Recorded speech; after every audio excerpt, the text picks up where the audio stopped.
Good morning. On behalf of STPI, I welcome you to session Assess on Health and Competition. May I please request our speakers to keep their microphone off when they are not speaking to ensure good audio quality for everyone. Speakers are also encouraged to switch on their cameras, especially when they are speaking, if their network allows to do that without any disruptions. The seminar will be recorded and the video will be posted online. You are welcome to revisit the discussion later and feel free to share with your network. We also invite questions from our audience and colleagues at the end or as the session goes, please feel free to write them in the chat box or on the question and answer box on the right side. Please have the chat box open in the window as well, or you can also indicate that you want to speak by clicking the raise hand tab on the right side of the chat window. The session will also be telecasted live on STPI's Facebook page. For those watching us on Facebook Live, please write your questions in the chat there. They will be conveyed to the speakers through our team. Today's session moderated by Sir Pradeep S. Mehta Sahab. Now I handed over this session to Dr. Abis Soleri. So we may begin the proceedings. Thank you very much.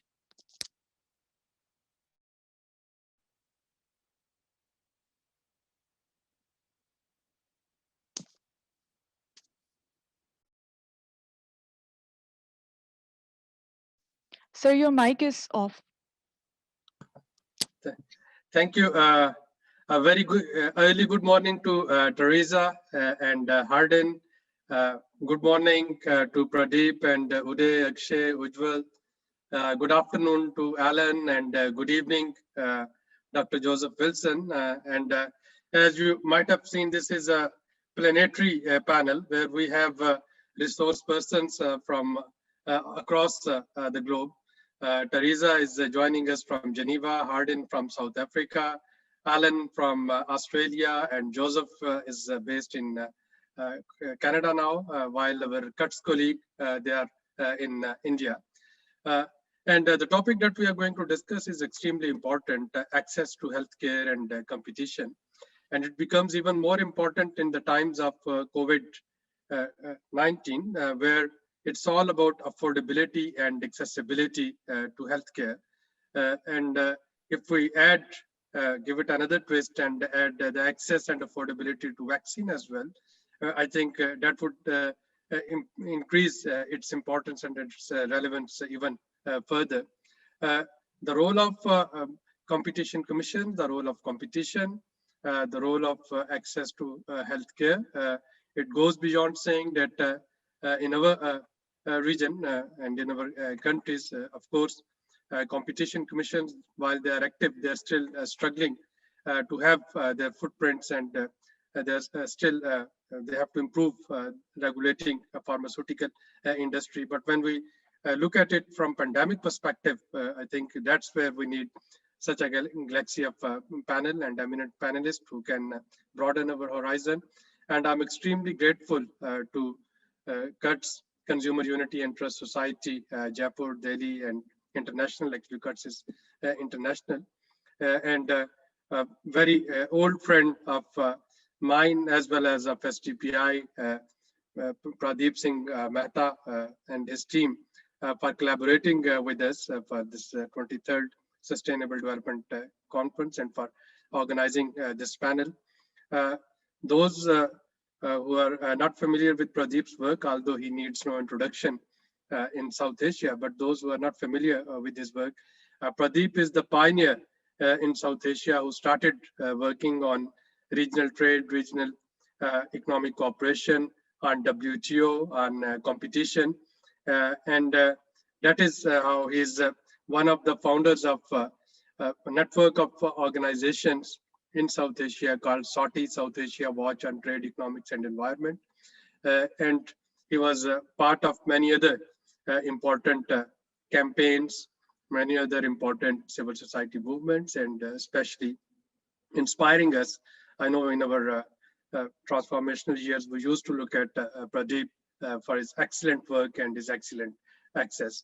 So thanks, Pradeep, for being with us today. And I'll hand over back to you for further proceeding it further. Thank you very much, Abid, for those very encouraging and complimentary welcome remarks. And let me also join SDPI in welcoming all our panelists as well as the participants in this webinar on a very important issue, which has been explained by Abid to some extent.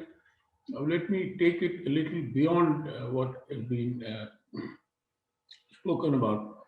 One is that we are celebrating the 5th of December as the World Competition Day around the world, and over 20 to 30 countries have been participating in it, including in Pakistan. The Competition Commission of Pakistan also organized events around the economic downturn rather than the theme of healthcare as was elected to propagate for this year's competition day.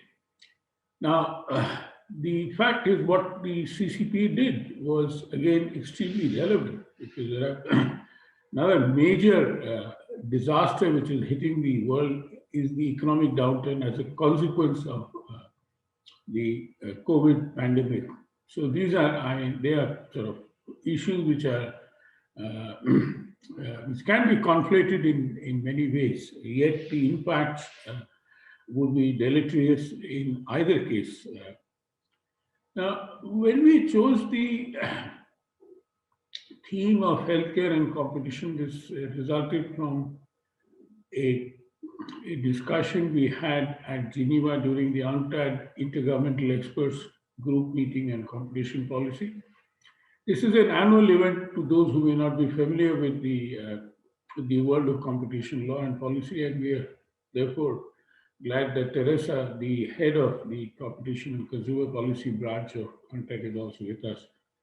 So going back to this annual IGE, which happened last year, the South African Competition Commission, under the leadership of another of our panelists, Hardin, had organized a session on healthcare, and therefore we decided to ratchet the issues as being very important and major. Now, when we discussed it in July of the year 2019, we didn't know anything about COVID-19 or anything like that. Of course, we knew about various other epidemics and diseases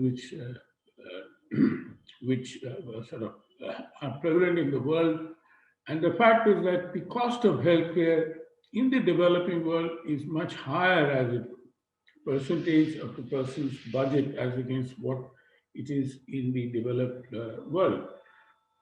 In India, for example, what we found was that medicines cost nearly 50% of the treatment costs which a patient undergoes. And it is again, it is also a cause for poverty, in the sense that you're already poor, and then you can get sort of worse hit if your health goes down. Now, in that situation, there are two issues which arise. One is the, as Abid pointed out in his opening remarks, access and affordability.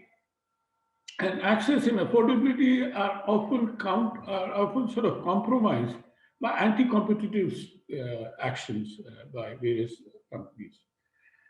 Now, what we have done is also produce a kit to sort of lay out the entire map of the healthcare issues in terms of competition policy and law, which can be accessed on our website, and I'm sure we'll be able to soon. I'll ask my colleagues to flash the link to that. Now, the celebrations took place all over the world, as I said, and we did a webinar on the December the 4th out of our Geneva Center of Kutch, where again we had two panelists here who were also speakers, Teresa Moreira of UNCTAD and Hardin of South African Competition Commission. So we are glad that they both are here in order to add a continuum, as it were, to the discussion that would be there. Now, The toolkit itself speaks about various ex ante and ex post uh,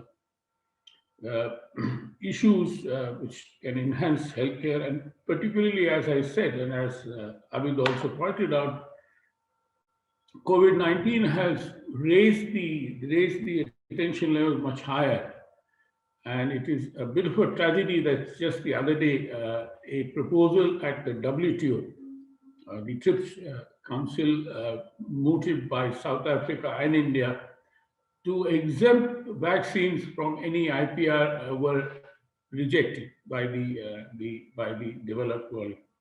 So that's an issue which we raised it in another manner in the discussion in Geneva on the 4th of December, was whether this is Alexei Ivanov from Russia, who asked whether strong IPRs have helped innovation or not. I mean, the idea is to let us hit at the root of the problem.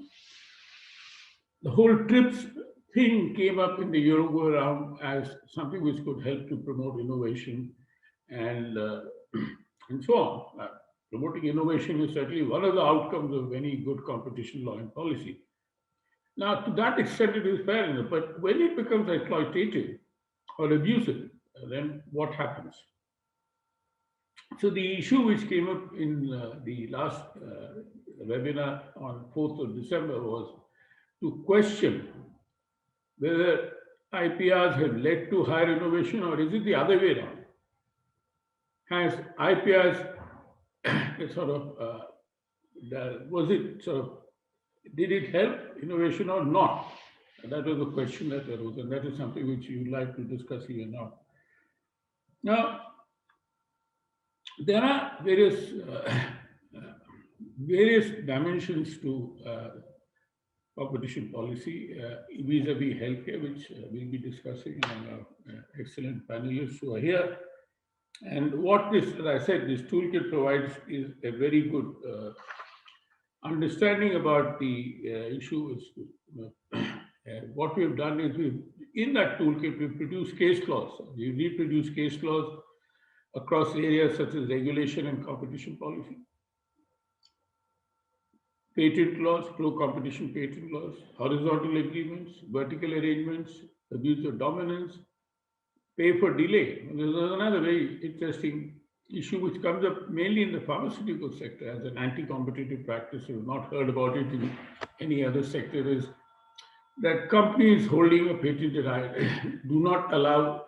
What they do is they buy off any likely competitors that look, okay, you can come into the market at a much later date, there is no hurry about it.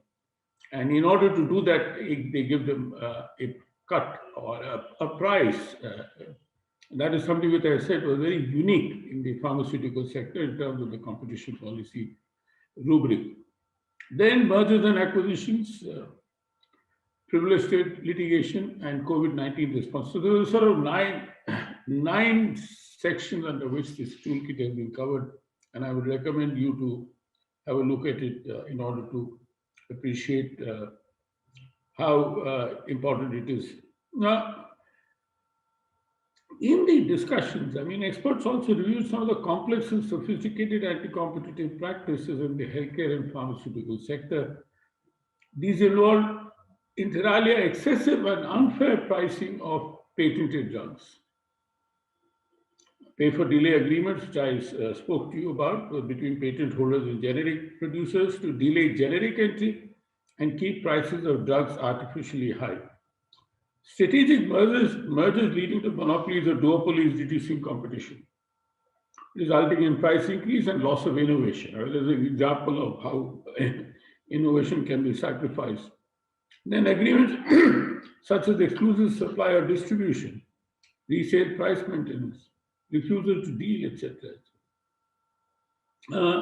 So a host of issues have been covered, which I think is a fairly explanatory toolkit. We've done it in a slide deck form rather than a book form, so that it makes it easy reading. With that, let me welcome you all once again to this session and invite, as I said, we have four excellent panelists. Dr. Joseph Wilson, former chairman of the Competition Commission of Pakistan. Joseph, about 7 to 8 minutes or 10 minutes. Over to you, Joseph.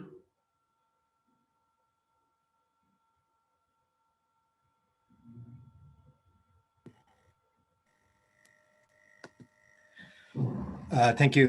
Can you hear me, Pradeep? Yeah. Okay. Well, thank you very much to SDPI and Kurtz for giving me this opportunity. When we were to talk about access and affordability in healthcare in India and Pakistan, I think the starting point is to look at the Constitution. And in Pakistan, it's Article 9 that says that right to life. And the parallel article in Indian Constitution is Article number 21, which is again right to life and liberty. And this right to life has been interpreted both in India and Pakistan as right to include to have basic health care. Now, basic health care, there are a number of cases, and it goes further that the dignity of man, which is again a fundamental right, in Pakistan has been interpreted to include that the state must provide basic healthcare facilities in order to maintain the dignity of man. So when we have these um, public interest principles out there for healthcare, the concept of true competition might be different.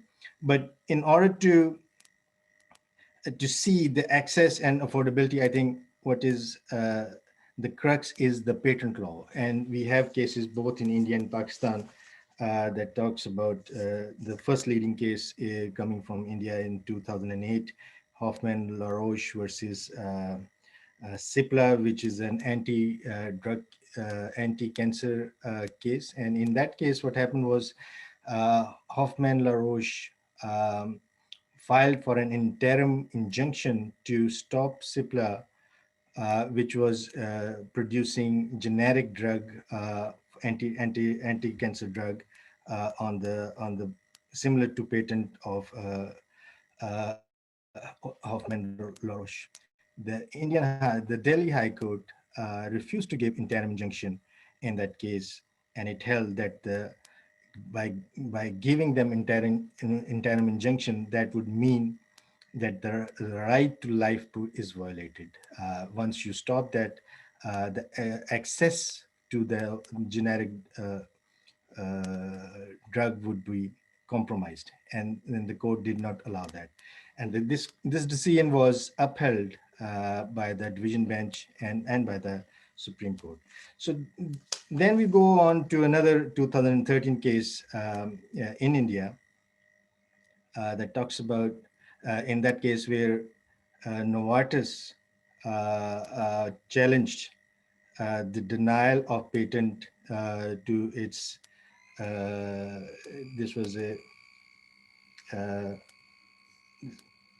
this was again an anti-cancer drug, Gleevec. The Supreme Court of India held that the whole decision hinged on the definition of invention, and the court held that any invention means anything which is new and not just by tinkering with already known technology or known knowledge. So that way, then that case was it changed the dimensions of intellectual property rights, actually, not only in India, but all across the world. And what they had stopped was what is called evergreening. And evergreening is a minor modification to drugs with a way to extend the patent. And by doing that, by extending the patent, they block early entry of competition that drives the prices down. So this evergreening technique is hinging on, is standing between both the access of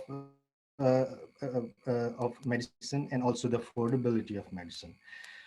These cases if we now look in Pakistan, the patent ordinance of 2000 defined what is invention. I think they got lead from, and it clearly defined that the invention has to be anything new and useful product or process in the field of technology.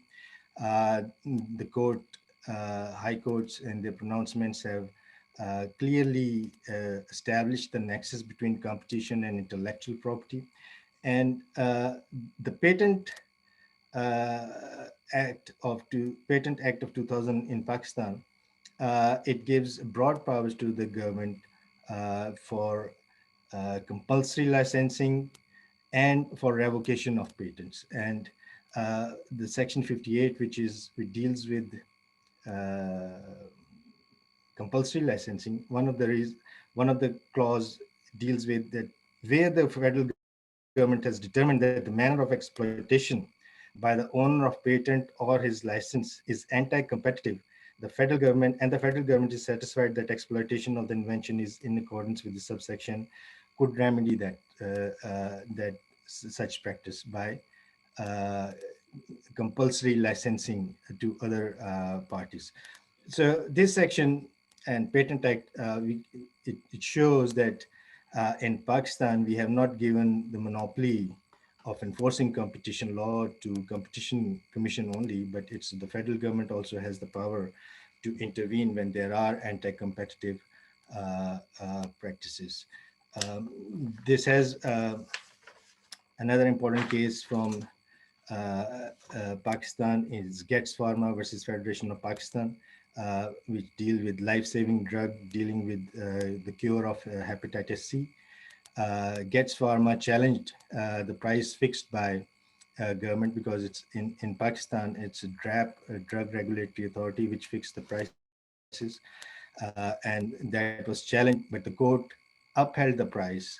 And again, the reason was that the right to health and is such a right to life is a part of right to life, and the life-saving drugs have to be made affordable and have to be accessible to the general public. Now, these are some of the cases which I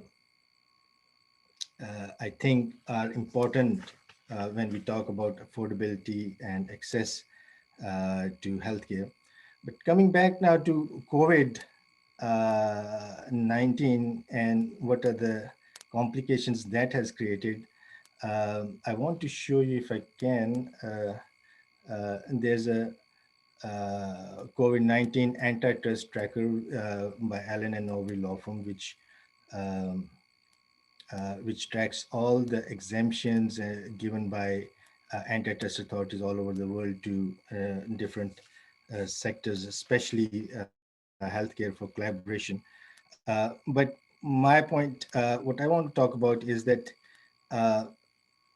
for example, in Pakistan, there are ancillary ways in which the exploitation is being taken, consumers are exploited. And one such incident is where airlines have specified, especially the Middle Eastern airlines, they have specified from where the passenger must get a COVID-19 test and from where they get the COVID-19 test. Now, if there are laboratories which are authorized by the government to operate, and then by limiting certain laboratories to test the passengers, I think they are distorting competition, and that is an area where I believe Competition Commission of Pakistan can intervene as an instance of exploitation through abuse of dominance, and this also comes under the tying. I think this is something just to kickstart the discussion. I will give the floor back to Pradeep, and I'll be available for any questions. Thank you. Thank you. Thank you, Joseph, and thank you for highlighting the fact that our courts have declared our fundamental right to life, which includes healthcare.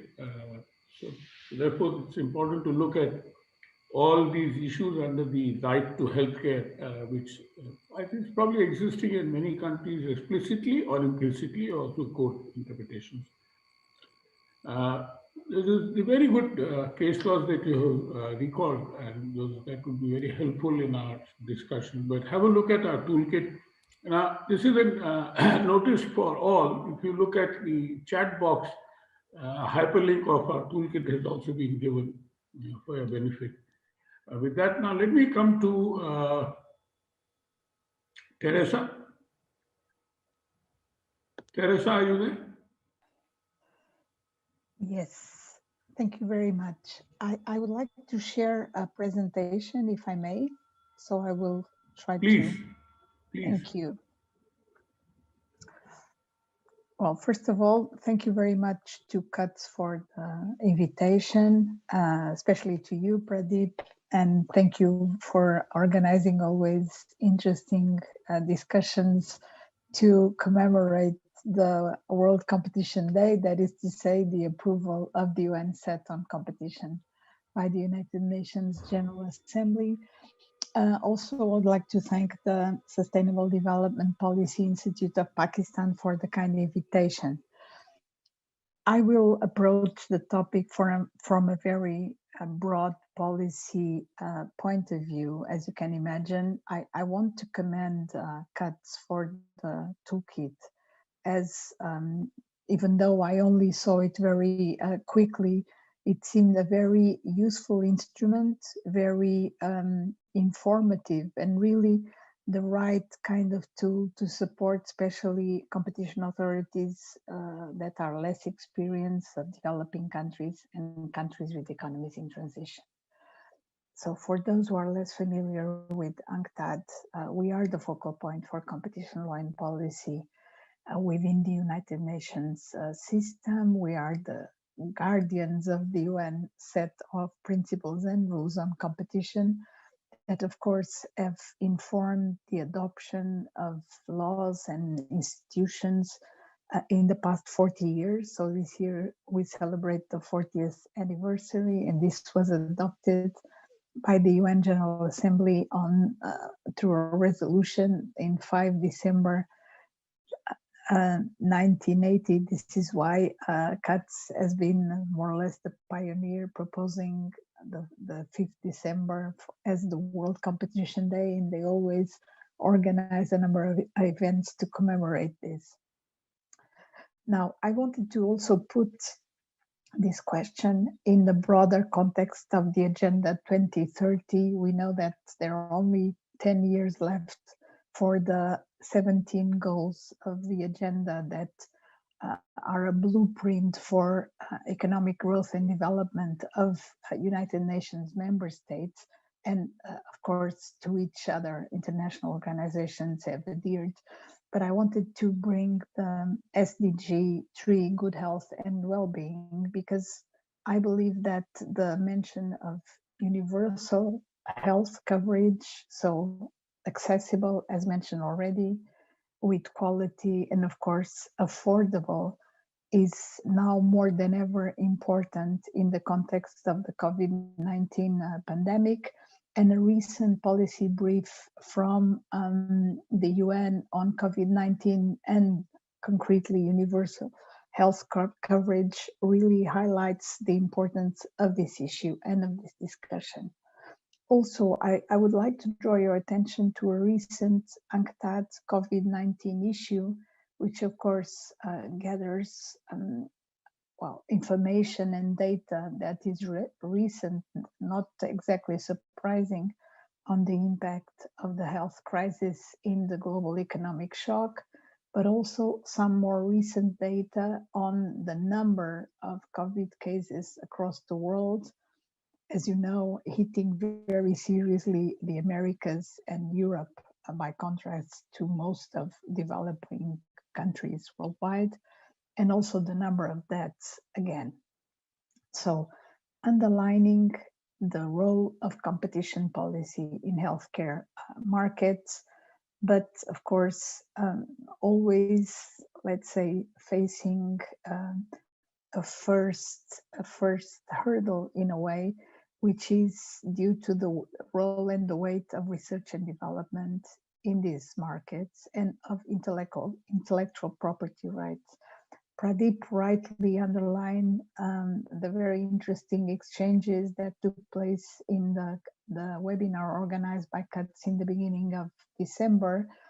I do believe that nowadays, with all the discussions that we have been having on competition issues in the digital markets, it's probably about time to also start reflecting about the role of intellectual property rights and innovation, as it was very timely suggested.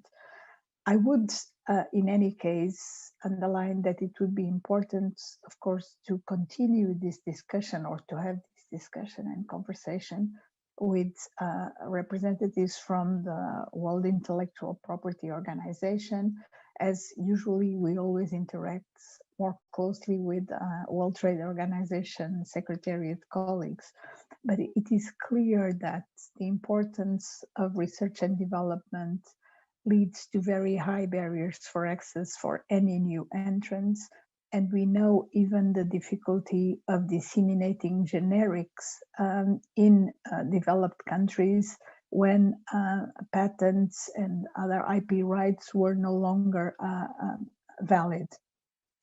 Also, the price of pharmaceuticals and medical devices usually set through the intervention of sector-specific regulators is something that I believe competition authorities should refrain from interfering with, as it is so difficult to find the appropriate benchmarks, even though, of course, other concerns like the impact of the prices in public budgets, considering that governments tend to be a key customers, clients of these products and equipment, also plays an important part. Again, when talking about IP rights, licensing, also raises some issues, but it is true that case law, at least in Europe, the European Court of Justice typically has imposed licensing of IP rights, even in cases that did not involve the healthcare market. So as an exceptional, maybe a little bit invasive measure, but fully justified considering the interests at stake and the need for the balance. And of course, compulsory licensing being a flexibility for developing countries under the World Trade Organization TRIPS agreement. Now, I wanted also to mention, as Pradeep already referred, that last year, the Intergovernmental Group of Experts meeting of UNCTAD organized a roundtable on competition law and healthcare markets, thanks to the South African Competition Commission. And I thank again our good friend Ardin for having facilitated this. And even though you cannot really see this here, of course, we gathered a number of case law on pricing related enforcement actions all over the world. The same thing, examples for pay for delay, and of course, the examples of WTO flexibilities, relating to TRIPS and pharmaceuticals. I would like also to add that, of course, this issue raises a dimension of consumer protection, because consumers need to be informed, need to make informed choices, need to have information that allows them to choose and to understand, for instance, why a generic is a very good alternative to a medicine that is still covered by IP rights, for instance.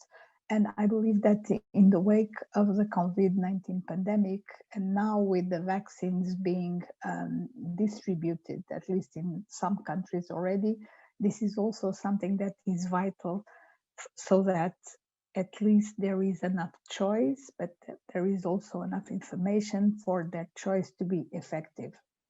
My final notes regard the need for for collaboration, for coordination, for interaction between policymakers, sector-specific regulators, competition authorities.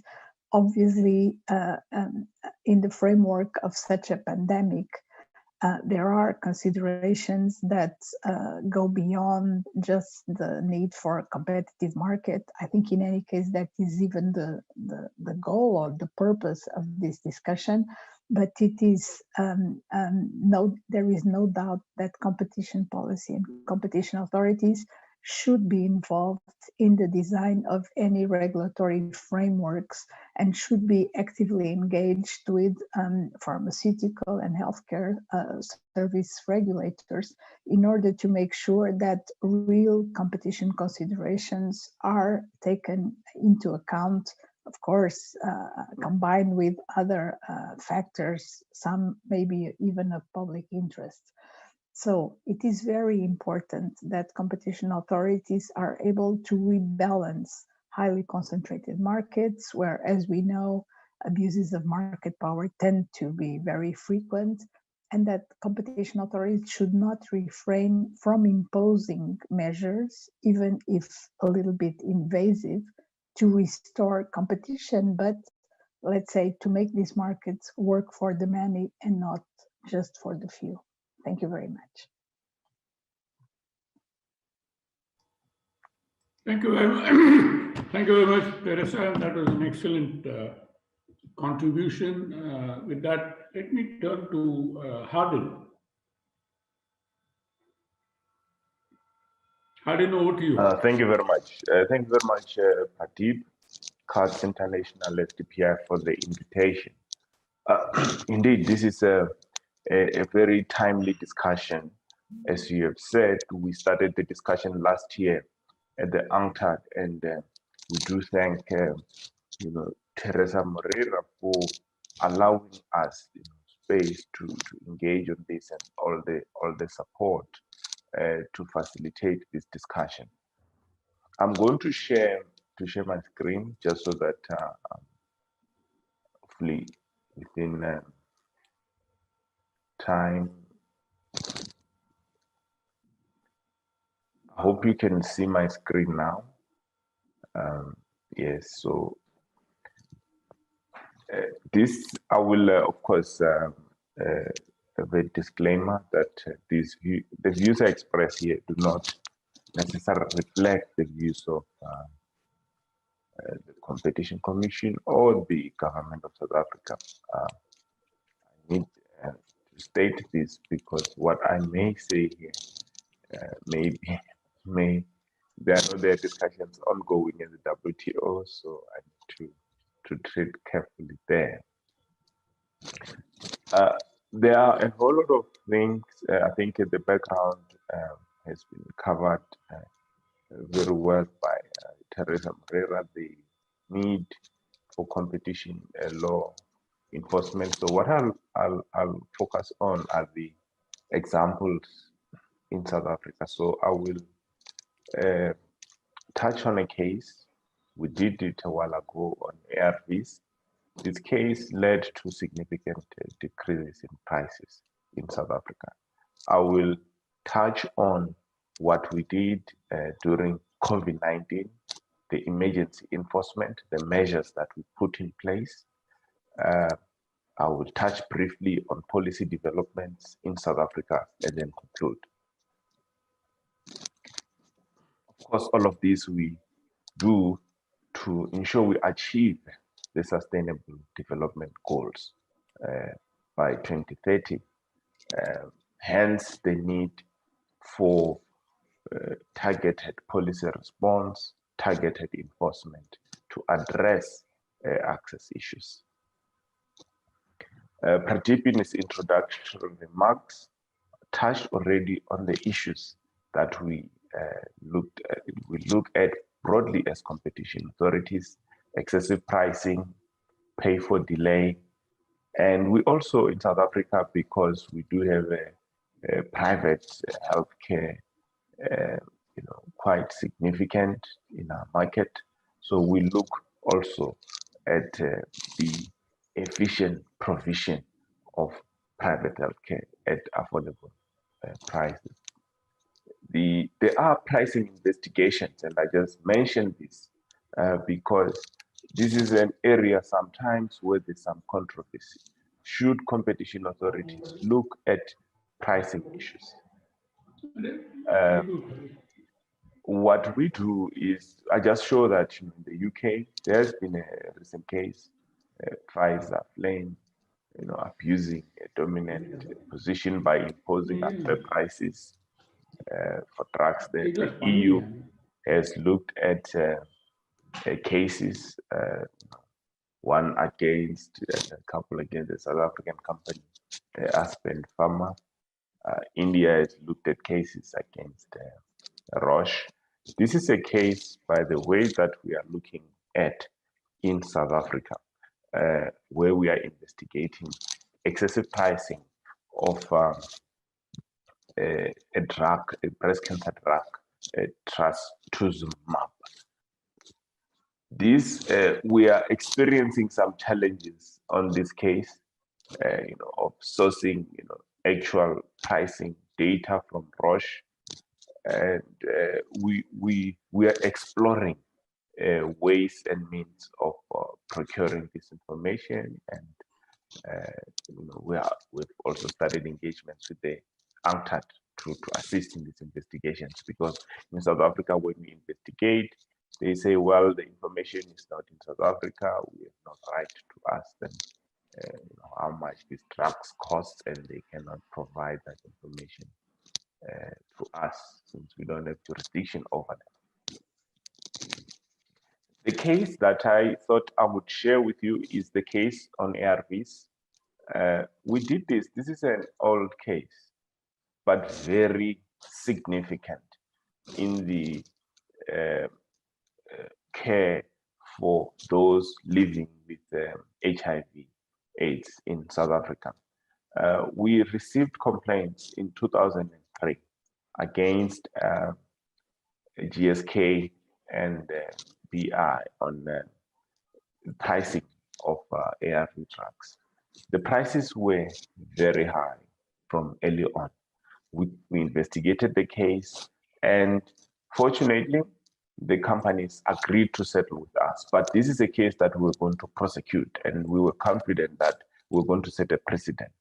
Drugs since then dropped significantly, and the remedies they agreed to was to grant licenses to generic manufacturers, permit the licenses to export the relevant ARV medicines to sub-Saharan African countries, and where the licensee did not have manufacturing capability in South Africa, permit the importation of ARV medicines for distribution in South Africa, only provided the regulatory approvals were obtained and other measures.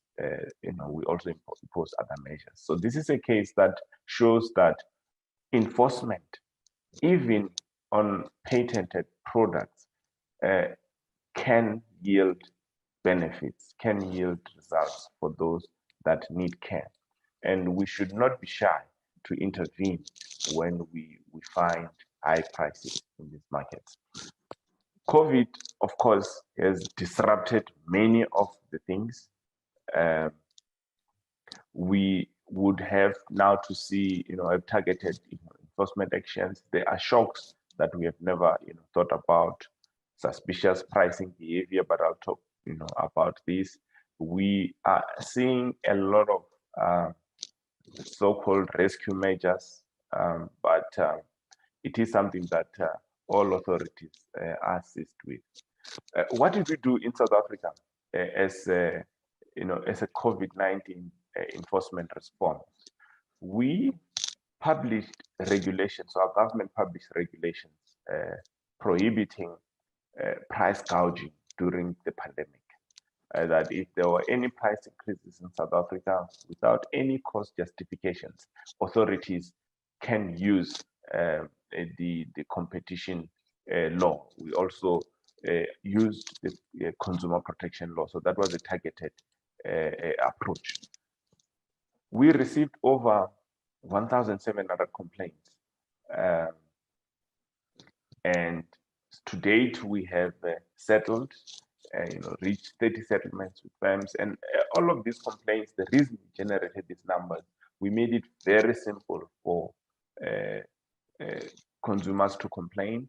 And what happened is most of the complaints touched on, the same products, face masks, sanitizers, and all of those products. And we have to date fined firms for excessive pricing over 9 million rands.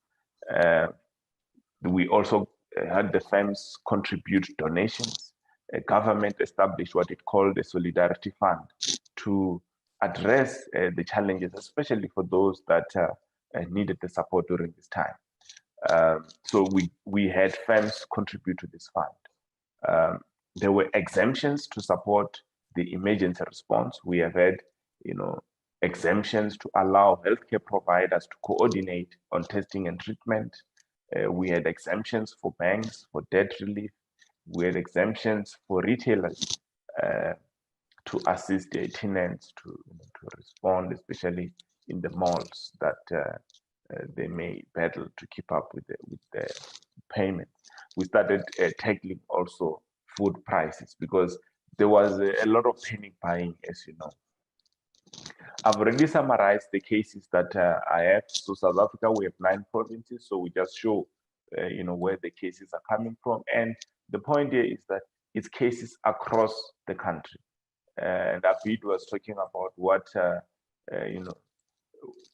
we're able to reach out to even far-flung areas, through the webinars that we do.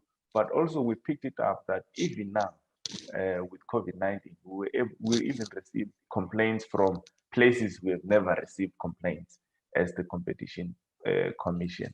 And early on, all the advocacy, I think, we participated, particularly, with UNCTAD events on, what ought to be the appropriate response, and that guidance, assisted us. The products that were mainly affected, I've listed them there. It's face masks, hand sanitizers, as well as basic food products. That was for price gouging. And we have intervened, and we have seen stability, particularly, on these products in South Africa as we continue to track them.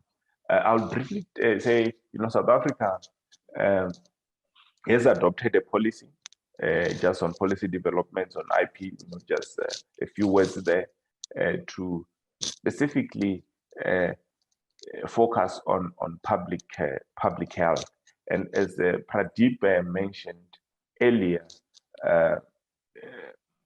India, South Africa had made, called for the suspension of the protection of IP related to COVID-19 health products, but these, actions were not successful. But it seems to me the issue of pricing of these pharmaceuticals will still remain an issue. We are now seeing the rollout of vaccines, and will only help, once we see the prices, especially in developing countries. We have not even, the rollout has not started from our side. Conclusion and recommendations, and I draw on the discussion at the UNCTAD IGE in 2019, that healthcare must continue to be a priority to policymakers, sector regulators, and competition regulators. We should pursue and advocate for enabling policies for increased government expenditure in health services, prioritize competition issues in pharmaceuticals and health markets, especially medicine pricing, and get rid of these pay for delay tactics that tend to prevent new competitors from coming into the market, especially generic competitors. There's need for cooperation among competition regulators for better and effective enforcement. This we can achieve through bilateral engagements as authorities, but we can make use of the platforms we have at UNCTAD, ICN, OECD, where we can place this on the agenda and continuously engage. And I like, UNCTAD's thinking and motto that we should think debate, and deliver. And we should not be shy from debating these issues. We know that they are quite sensitive in some areas. But our view is that competition policy will remain an effective tool, and if used correctly and properly, can assist in ensuring that the prices of pharmaceuticals and treatment are affordable and accessible to the majority. Thank you very much for the opportunity, and I will end here. Thank you. Thank you very much, Hardin, for another very excellent and comprehensive presentation about what is happening in South Africa, plus your own views on many other things that we spoke about. And we hope to continue with this campaign. Let me now turn to my very old comrade in arms, Alan Asher, who's the co-chairman of the International Network of Civil Society Organizations and Competition, which has been behind the World Competition Day, though cuts remains in the forefront. Alan has also been a former deputy chairman of the Australian Competition and Consumer Commission. Alan, over to you. Alan, are you there? Turn on the microphone. Thank you, Yeah. Pradeep. Just greetings to all participants. Just a few minutes to put a slightly wider perspective on issues of competition and healthcare in the context of sustainability. But firstly, on the issue of pharmaceuticals, which is something that that we've spoken of a fair bit, I'd also like to remind people that there was a conference that CUTS had, its biennial conference on, particularly on this issue of intellectual property and healthcare just a few years ago, and the website has on it quite a few papers that deal with this. It was the Fostering Innovation for Sustainable Development, Revisiting IPRs and Competition. So that's something that I'd suggest people who are looking for some empirical data might look up. My comments, though, are going to touch very, very briefly on aspects of some policies in relation to healthcare and sustainability, performance that we see, especially in developing countries, and then also prospects for the future.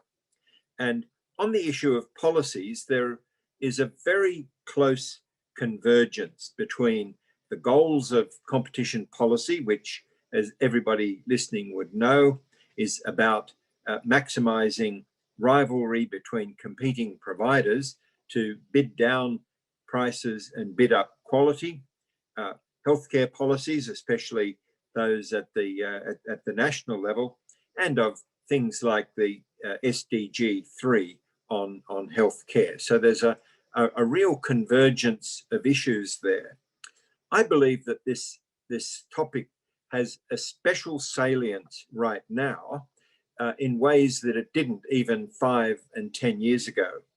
And the reason for that, in Pakistan, in India, and throughout Southeast Asia, where I've been looking at aspects of healthcare and competition over the last few years, and I've studied 10 different economies, is that in every case, there is a strong move to put more and more of healthcare into market situations.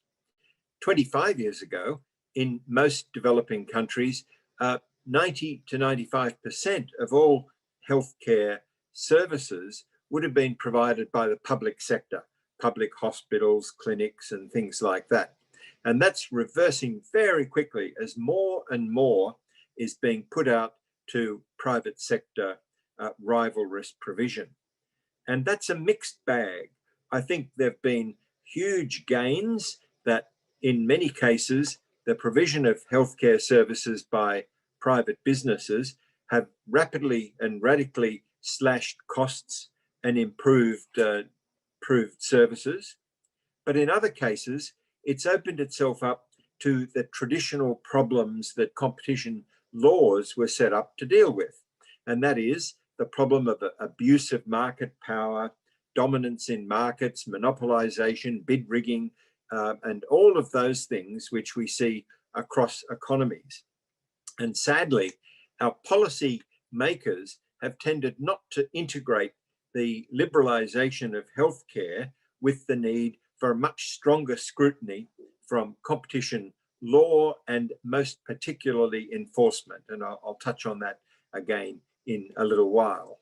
But in my view, another huge gap in the policy setting and the inadequacy of laws in so many developing countries is that the competition laws have been developed and are being administered at an arm's length from the just as important consumer protection laws.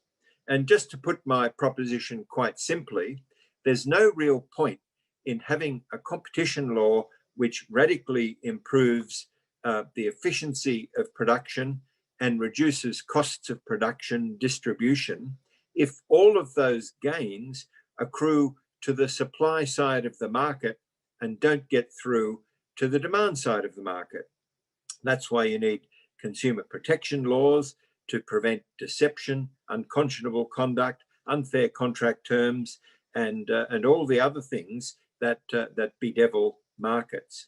And so while there are lots of health policies that are moving in this direction, many of them actually fail in that way.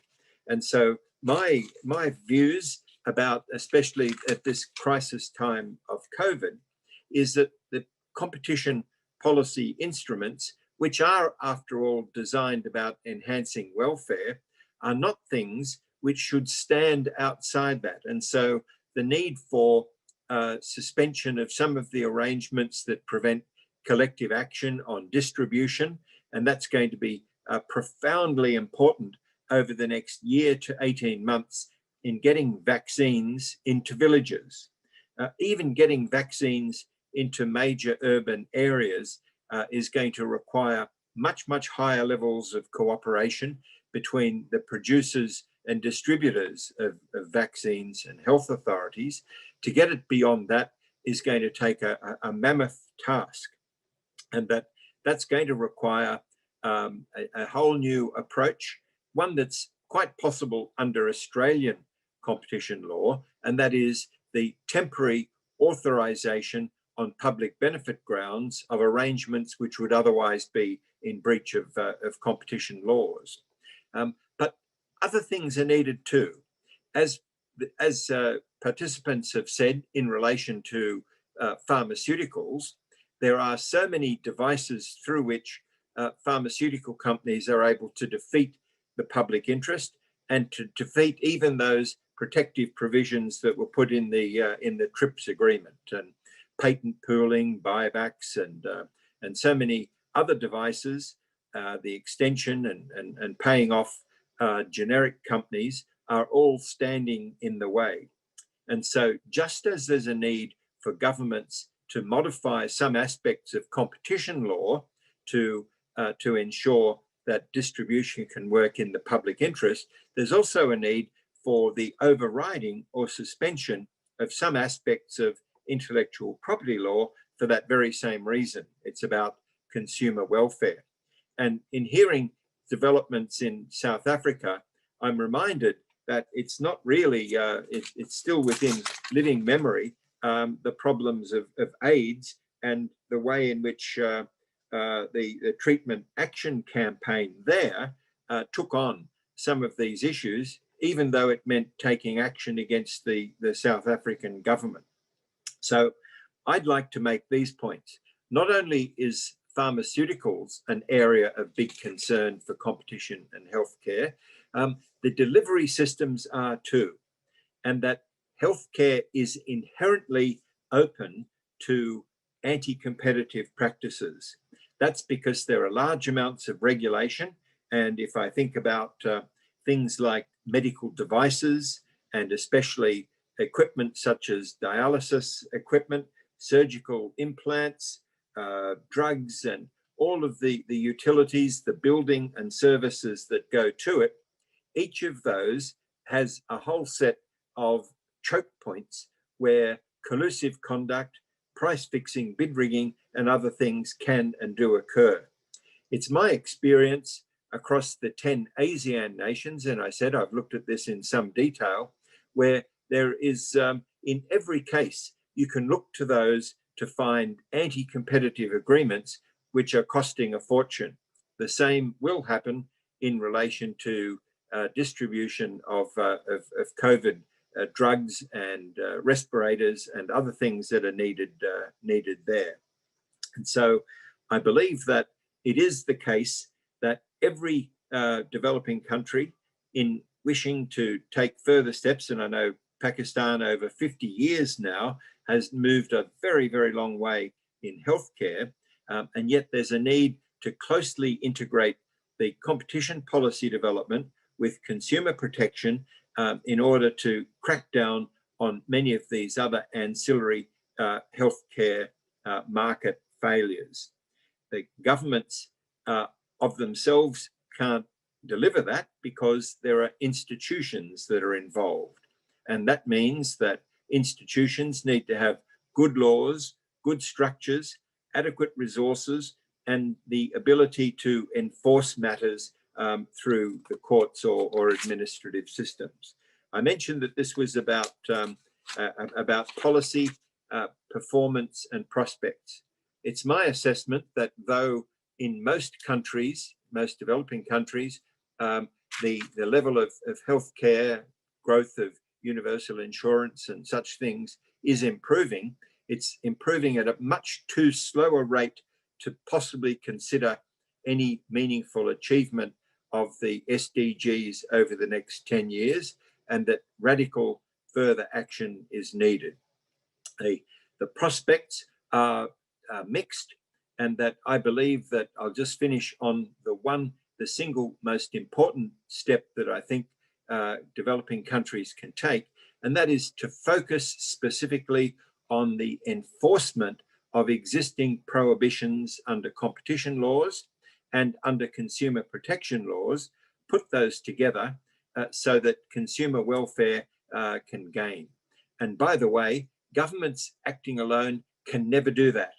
Governments have to make much, much closer partnerships with civil society, groups like CUTS in the many jurisdictions in which it operates, the very powerful consumer groups in Pakistan and elsewhere. They are ready, willing, and able to help their governments and enforcement agencies in doing their work. But I find that so often government agencies are somewhat afraid of discussing these things with civil society for fear of getting into trouble with their government policymakers. It's my contention that absent powerful new alliances with civil society, not just nationally, but internationally, governments and enforcement agencies will fail. So the prospects are that with good cooperation, that successes can be achieved, and that the SDGs 3 and others relating to health can be achieved. But a timid approach to this, a failure to be bold in engaging with civil society, and a failure to use enforcement tools as they're written will lead to a shortfall in outcomes. And they're the comments that I would like to make, and thank you. Thank you. Thank you very much, Alan. And we are actually coming closer to the end of our session. However, there is one question which has been raised by Uday Mehta, my colleague. But before that, let me compliment Alan on his excellent presentation, and particularly two among other things which I take is SDG 3. I mean, somebody else also, I think it was Teresa who also spoke about the SDG agenda and how does it relate to that. So we do have an international instrument in place. And the SDGs also talk about civil society participation in many goals, yes, to achieve many goals. So let us not forget that there is an excellent international instrument agreed to by all governments to deal with these issues, and through a cooperative effort with civil society. In fact, if panelists would remember, even the audience, it was civil society's action which led to the TRIPS, to the Doha Declaration of TRIPS in public health. It is not a policy issue pushed by governments, but it was pushed by MSF and Oxfam that we got that TRIPS in public health declaration, which is again very critical for our discussions here. And that is a question which has been raised by Uday, that since the TRIPS already allows these flexibilities, don't you think that the flexibilities can be used by countries, including the Doha Declaration, as I spoke about, allow other countries to be able to produce generic versions or compulsory licensed versions of vaccines which will come into the market? So let me start with you, Alan. Certainly. Very I don't briefly, believe, another 30 seconds, Yes. 40 seconds. sure, 30 seconds. I don't believe that the TRIPS provisions are going to be effective, because since then, there are now so many bilateral trade arrangements where those TRIPS provisions have been traded away. And also the complexity of the copyright issues, access to testing protocols, and all of those things which aren't really covered by the TRIPS exemption mean that it's been largely rendered ineffective. It's a tragedy, but that's the way it is. Thank you, Alan. Joseph? Is Joseph still there or has he left? No, I'm Probably here. very late in night. Oh, Joseph, welcome. Yes. Your views, please, about 30 to 60 seconds. You know, if you were to look in Pakistan, there's a clear public interest provision in Section 58 of the Patent Act, where the government can ensure compulsory licensing if the public interest so demand. So I think you know, in the case of India and Pakistan, it's possible that the COVID-19 vaccine could be the patent could be given for generic purposes. Thank you. Thank you. Alan made a very important point, which is what I would like to reflect about, you know, and there are many bilateral agreements which the US has entered into where there's TRIPS plus provisions. Now there is, Alan, there is a big pressure on India also by the US in terms of our trade relations to relax our Patent Act issues which Joseph spoke about, for example, evergreening, etc., but we refuse to relent. Well, I think the point which you made is evident in the way the US and India relations on TRIPS or on IPRs is developing. Hardin? Thank you very much. As I've said, there are developments in South Africa, but what I've seen is that the TRIPS agreement in and of itself is not an automatic tool for reform. You know, and the example in South Africa is quite pertinent here, because the laws in South Africa, in fact, the policy, as I've said, has just been developed on IPR. Before then, you know, it has been very, very easy in South Africa for firms to register patents. And we will only see, and by the way, the Constitution also comes into play here.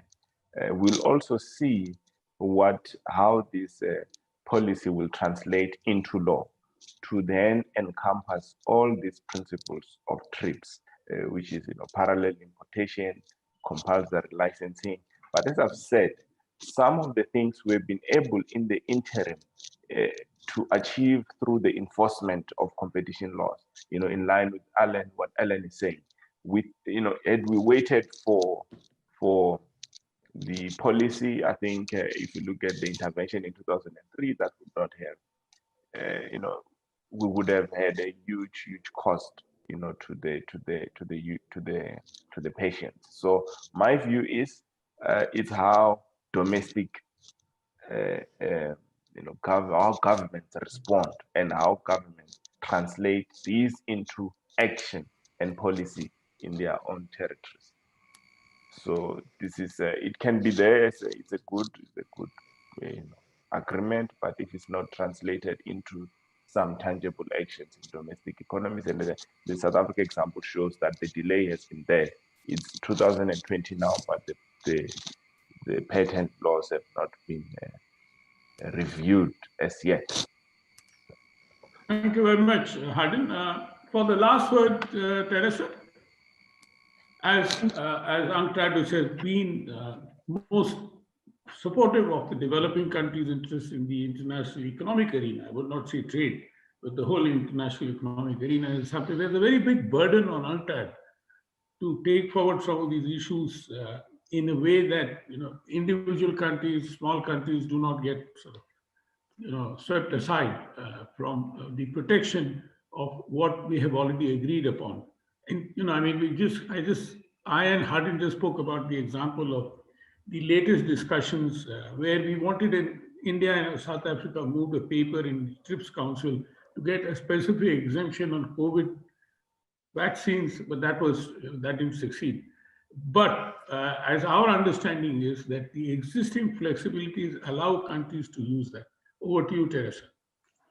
Thank you very much. Well, UNCTAD, of course, has always encouraged developing countries to make use of these flexibilities. But as Alan mentioned, and Hardin, Joseph, of course, the multilateral trading system has been somehow undermined by this rise of bilateral and regional trade agreements that could also be convergent and coherent. But we know very well that in such a important, sensitive topic, it's not really the case.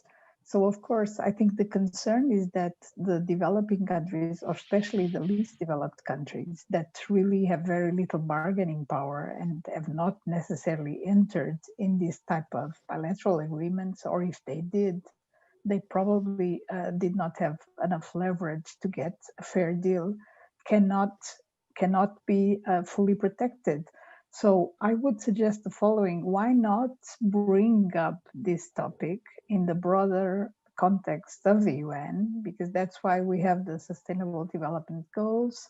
There was a huge UN COVID-19 response with concrete projects trying to target different sectors, different situations, different groups of individuals, of populations that were hit very hard by the pandemic.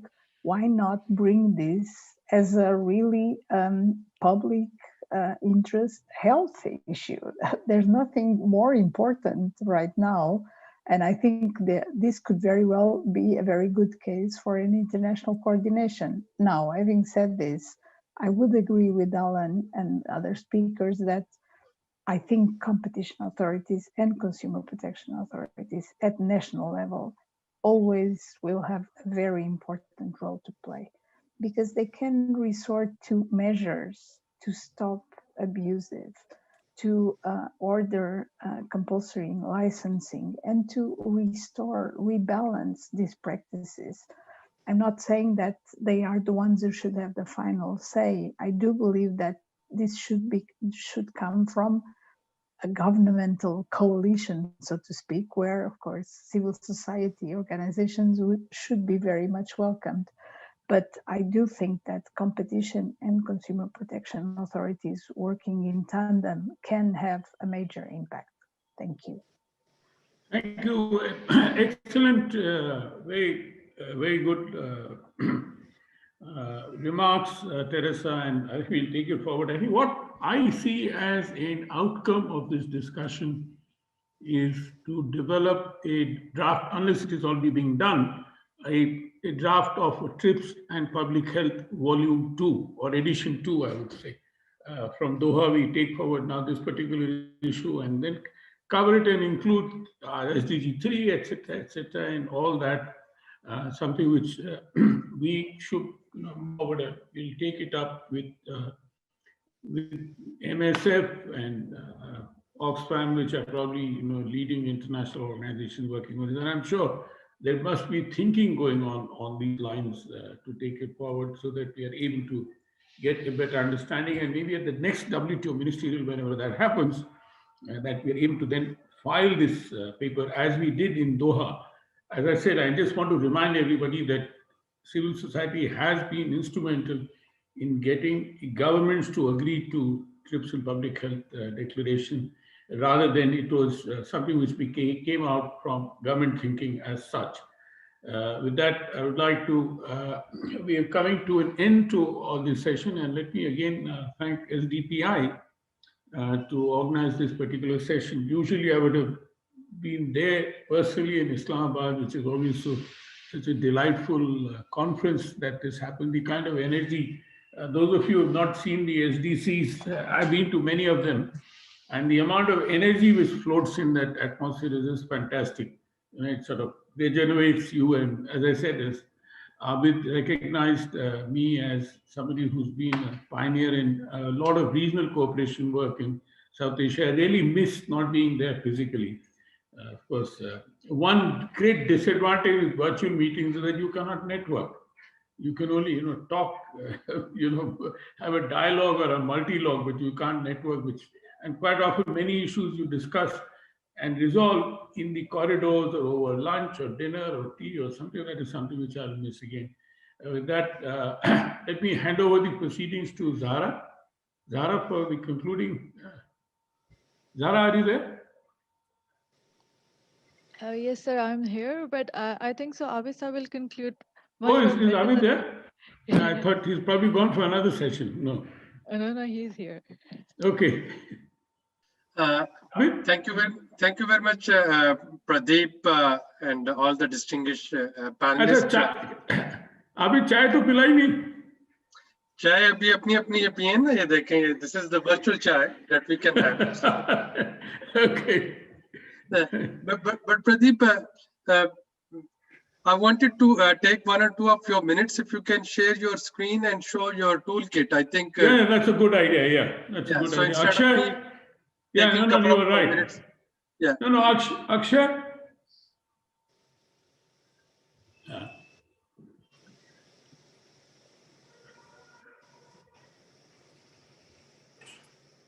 Akshay, do you have the hyperlink also? You've already put it there. This is how it looks, friends. This is what the toolkit looks. It's a slide deck. So it's now the more sort of reader-friendly format rather than, you know, a big book or booklet or something like that.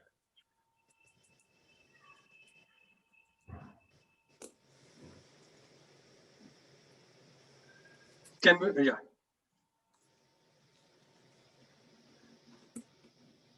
You want them to go through the whole thing? No, we just want to get. Yeah. Akshay, this is enough. Yeah, this is how it looks. Yeah. Okay. Yeah. So Pradeep, thanks for sharing the link and all the participants. And I can see there are around 59 on this link, and there are many more watching a live stream on our social media pages, Facebook and STTV pages. So I'll encourage all of you to please visit this toolkit, get an idea not only about your rights, consumer rights, but also that how we can support our governments and respective competition regulatory authorities in our countries. And I'll echo and I'll endorse Mr. Alan Asher's point that it's our collective responsibility. No single government or no single competition regulatory authority can do it on its own unless and until the consumer groups, civil society, academia, media, we strengthen the respective regulatory authorities. And thank you very much for highlighting the very pertinent points in the context of COVID-19. As you could see that the whole concept of this conference is sustainable development in the times of COVID-19, and sustainability, sustainable development, the two pillars, which is social justice and peace.